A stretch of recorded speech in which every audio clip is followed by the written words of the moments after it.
ये खबर बहुत जरूरी है और आप सबके लिए। अगर आप बैंक जाएं, पैसे कैशियर को दें, उससे पहले 10 बार जरूर गिन लें, वरना कैशियर आपकी आंखों के सामने आपकी गड्डी में नोट कम कर सकता है। मामला यूपी के महोबा का है, जहां एक बैंक कैशियर ने एक ग्राहक को चूना लगाने की पूरी तैयारी कर ली थी। देखिए कैसे ग्राहक के पैसे जमा करने के बाद उसके नोटों को मशीन से गिन रहा है, लेकिन जरा कहेंगे वो एक नोट धीरे से निकाल लेता है और ग्राहक की संतुष्टि के लिए दोबारा नोट को मशीन से गिनता है और एक नोट कम होने की बात कहता है।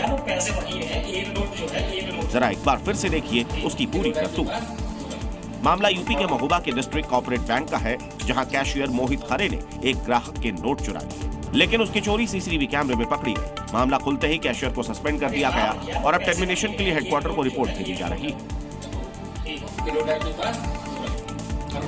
अगली खबर, बिहार चुनाव के दौरान सपा प्रमुख अखिलेश यादव बिहार में खूब एक्टिव थे और उनके निशाने पर नीतीश कुमार भी थे।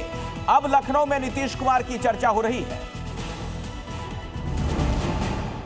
जिसकी वजह है लखनऊ में समाजवादी पार्टी दफ्तर के बाहर लगा ये पोस्टर। समाजवादी पार्टी दफ्तर के बाहर लगे इस पोस्टर में बिहार की एनडीए सरकार पर निशाना साधा गया है। पोस्टर में नियुक्ति पत्र न मिलने, छात्राओं से हिजाब हटवाने और नारी सम्मान से जुड़े मामलों को लेकर सवाल किया गया है। इसे नीतीश कुमार के बुर्का विवाद से जोड़कर देखा जा रहा है। समाजवादी पार्टी के दफ्तर के ठीक बाहर एक पोस्टर लगाया गया है, जिसमें आप देख सकते हैं कि सपा नेता मोहम्मद इखलाक की तरफ से ये पोस्टर लगाया गया है, जिसमें नियुक्ति पत्र के वक्त जब नीतीश कुमार ने हिजाब हटाया था, जिसको लेकर विवाद हुआ था, उसको इस पोस्टर में दिखाया गया है। और सीधे तौर पर यह कहा जा सकता है कि लगातार हिजाब विवाद बढ़ता जा रहा है और नीतीश कुमार ने जिस तरह से नियुक्ति पत्र बांटते वक्त हिजाब हटाया था, उसको लेकर राजनीतिक बयानबाजी तो हो ही रही है। पोस्टर के जरिए बिहार एनडीए पर महिलाओं की गरिमा और अधिकारों की अनदेखी का आरोप लगाया गया है। साथ ही कई मंत्रियों के कथित बयानों को भी दिखाया गया है।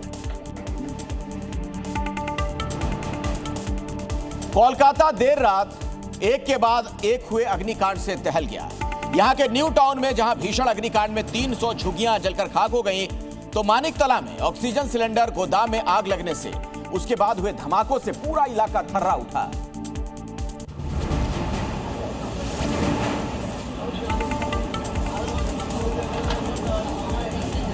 न्यू टाउन के झुग्गी झोपड़ियों में उस वक्त अफरा तफरी का माहौल हो गया जब एक झुग्गी में अचानक से ही आग भड़क गई। इससे पहले कि लोग उस पर काबू पाते या फायर ब्रिगेड की गाड़ियां मौके पर पहुंचती, आग के लपटों ने पूरे इलाके को अपनी चपेट में ले लिया और देखते ही देखते 300 झोपड़ियों तक की आग फैल गई। पूरी बस्ती पल भर में धू धू कर जलने लगी। आग की लपटें और धुएं के गुबार से पूरा आसमान भर गया। तबाही का ये मंजर दूर से ही नजर आ रहा था। जब तक आग की लपटें शांत हुई, तब तक चारों तरफ दर्द का मंजर नजर आया। लोगों के सारे सामान इस अग्निकांड की भेंट चढ़ गए। लोग अपनी आंखों के सामने अपनी बर्बादी को देख रो पड़े। कुछ भी बचाना संभव नहीं हो पाया। हालांकि यहाँ पे किसी की जान का नुकसान नहीं हुआ है। यहाँ पे इंजरी की संख्या भी बिल्कुल नहीं है, क्योंकि आग लगने के तुरंत बाद यहाँ से लोग भागे और नज़दीक एक स्कूल है जहाँ पे लोग आश्रय लिया। लेकिन यहाँ का जो माहौल आप देख रहे हो, वहाँ पे कुछ भी बचाना मुमकिन नहीं हो पाया। जिसके भी पास जो भी साधन था, चाहे वो कपड़े हो, पैसे हो, किताब हो या संसार चलाने के लिए बाकी जो साधन हो, वो सब कुछ बिल्कुल पूरी तरह से जल के खाक हो चुका है। अभी न्यू टाउन के हालात संभले भी नहीं थे कि मानिकतला में सिलेंडर ब्लास्ट की खबर आ गई। यहाँ एक ऑक्सीजन सिलेंडर गोदाम में भयानक आग लग गई। एक के बाद एक धमाके से पूरा इलाका गूंज उठा।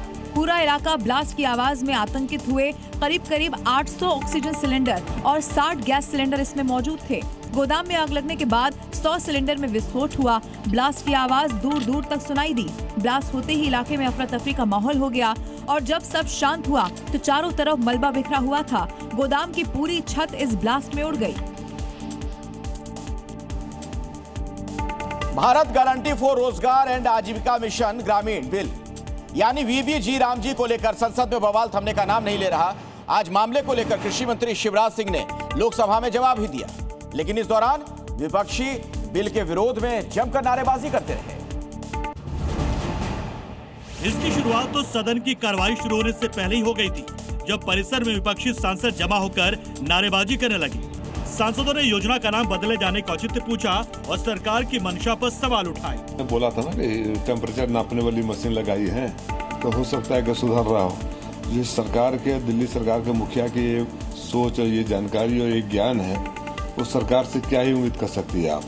जब तक केंद्र और प्रदेश में डबल इंजन वाले की सरकार के मानसिक प्रदूषण रहेगा, राजनीति में प्रदूषण फैलाते रहेंगे। इनकी सोच न सकारात्मक होगी न प्रदूषण में सुधार होगा। और जब कार्रवाई शुरू हुई, विपक्षी सांसद वेल में पहुंच गए और कागज फेंककर अपना विरोध जताया।